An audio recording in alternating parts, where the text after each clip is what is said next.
So eto na nga po mga idol, grabe ang balita natin. Sumagot na po ang kupunan ni Kai Sotto na Koshigaya Alphas na pinayagan naman daw nila maglaro si Kai Sotto sa Gilas Pilipinas, pero tinanggihan ito at binaliktad lamang ng SBP.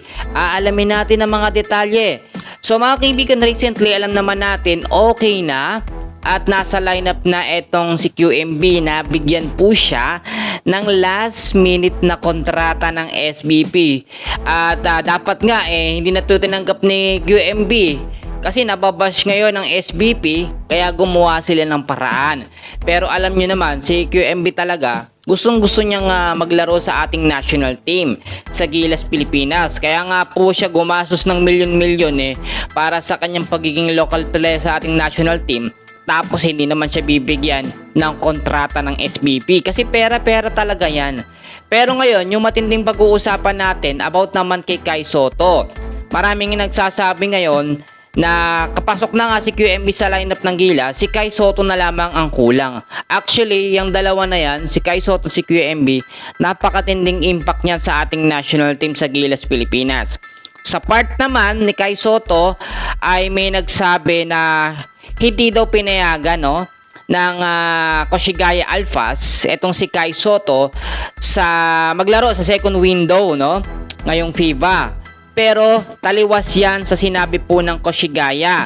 At sinabi ng Koshigaya na kinausap nila mismo ang Gilas Pilipinas, ang SBP, na okay maglaro si Kai Sotto sa Gilas Pilipinas, walang problema. Pero ang pinapalabas ng SBP at ng Gilas Pilipinas, syempre ang may hawak sa Gilas ang SBP, na si Kai Sotto daw ay hindi pinayagan ng Koshigaya Alphas kasi nga kinakailangan pang mag-training at si Kai Sotto daw ay nasa injury list pa rin daw hanggang ngayon. Well, nakapaglaro na nga po ng 5 games ang ating pambato na si Kai Sotto, tapos sasabihin nila na nasa injury list. Well, ngayon, kahit pinayagan ng Koshigaya Alphas si Kai Sotto na maglaro sa Gilas, hindi naman ito inasikaso ng SBP at ng Gilas Pilipinas. Ngayon, may napapabalita mga kaibigan na itong si Kai Sotto nga po ay possible na magkaroon ng short contract dito po sa NBA. So matindi rin yung balita na yan kasi kung sakasakali pong magkaroon ng short contract etong si Kai Sotto sa NBA, malaking impact yan sa ating pambato, lalo na yung kanyang muling pagbabalik.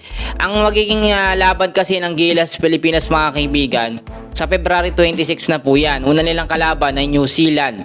At sa March 1 naman, laban sa Australia. Gaganapin po yan sa Mall of Asia Arena.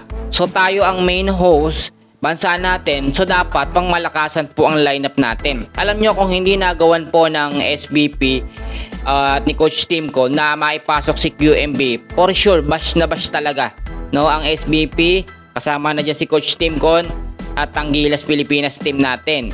Pero alam nyo, pag walang Kai Sotto talaga sa lineup ng Gilas, nakakatamad manood. Aminin natin yan. Lalo na yung pagbabalik ni Kai Sotto ngayon na sobrang matiba na.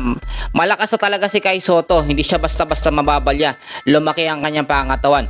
Pero ito pa, pahabol na update natin. Nag-commit naman na si Kai Sotto sa third window. Mga susunod na mga buwan pa yan, third window na maglalaro siya. So abangan natin yung mga susunod na update. So dyan lang kayo. And please huwag nyo kakalimutan na mag-like and subscribe. Marami